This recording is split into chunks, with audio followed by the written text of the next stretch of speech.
کل ایک آدمی میرے پاس آیا، کوئی سفارش والے سفارشی آ کے لے کے آیا بندے کو میرے پاس کہ جی یہ ان کو ایم پی اے کی ٹکٹ لے دیں آپ۔ میں نے کہا اچھا جی، میں کو ٹکٹیں بانٹ رہا ہوں، ٹکٹ لے دوں۔ اور کہتے جی ہم بڑا آس امید لے کے ہیں ٹکٹ ہی وہ۔ میں کہا جی بہت اچھا۔ آگے دفتر میں آگے میں بیٹھا تو مغرب کا ٹائم ہو گیا، تو ہم نے کہا چلو ابھی نماز پڑھنے لگے، نماز پڑھی۔ اب جو ٹکٹ لینے آئے تھے وہ بیٹھے رہے، باقی سب نے نماز پڑھی۔ اب میں نے اس کو دیکھا جب اس آدمی کو، تو وہ 60+ تھا، بٹن اس کے کھلے ہوئے تھے، بائی پاس بھی نظر آ رہا تھا ہوا ہوا، تازہ ہی بائی پاس ہوا تھا میرا خیال۔ میں نے ان سے کہا، میں نے کہا جی نماز ہو گئی مغرب کی، آپ نے نماز نہیں پڑھی؟ اور کہنا ہاں جی نماز تو نہیں پڑھی، نماز تو نہیں پڑھی۔ میں نے کہا جھوٹ کیوں بولی؟ میں نے جھوٹ نہیں، وہ تو آپ نے سامنے نہیں پڑھی، تو جھوٹ کیا بولنا آپ نے؟ تو میں نے کہا یہ نماز نہ پڑھنے کی خاص وجہ؟ کہتا نہیں، اللہ بڑا غفور الرحیم ہے، اللہ بڑا غفور الرحیم ہے۔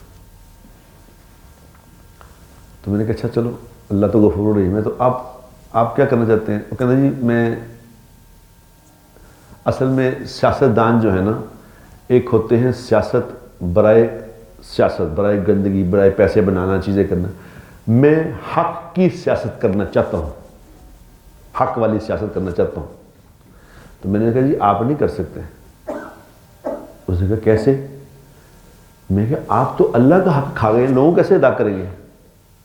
جو اللہ کا حق ادا نہیں کرتا لوگوں کو کر دے گا،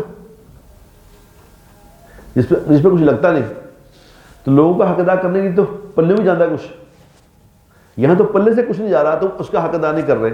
جس نے تم پہ کھربوں انعام کیے ہیں، کھربوں احسانات کیے ہیں، تم اس کا حق ادا کرنے کو تیار نہیں ہو، تو جس پہ احسان تم نے کرنا اس کا حق ادا کر لو گے؟ کہتے ہیں مگر اللہ تو بڑا غفور رحیم ہے۔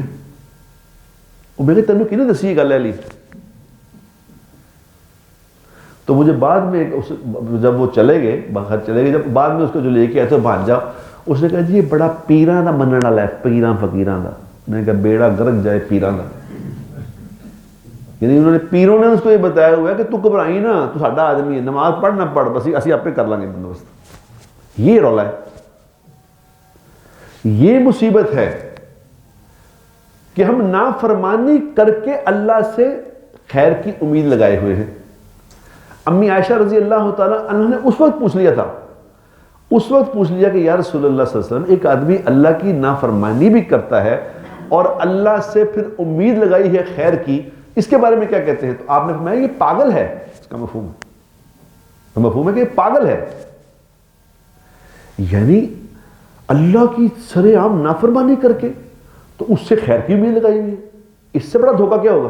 جو نماز نہیں نہ پڑھ رہے وہ کہتے ہیں میں نے پڑھا، بڑے چھتر پہنے نے، بڑے چھتر، انہوں نے سمجھا اسے تھانے میں پکڑ کے 2-4 چھتر مار دیں بس ایسے ہوگا، کوئی ایسی بات نہیں، کیونکہ وہ جانتے نہیں اللہ کو۔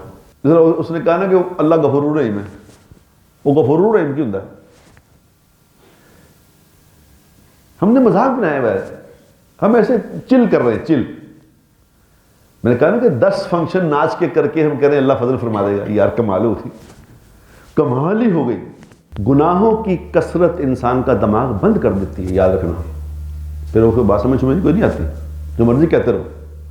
وہ جناب جیسے رات میں بندے کو کہتا رہا کہ یار نماز تے اللہ دا حق ہے، تو فرض ہی پڑھ لیا کر۔ وہ کہتا نہیں میں نماز تو پڑھنا پوری ہے میں، وہ میں کو جدوں کدوں پڑھنا تو، یعنی وہ ہٹا ہی نہیں، وہ کہتا رہا اللہ غفور الرحیم ہے، غفور الرحیم۔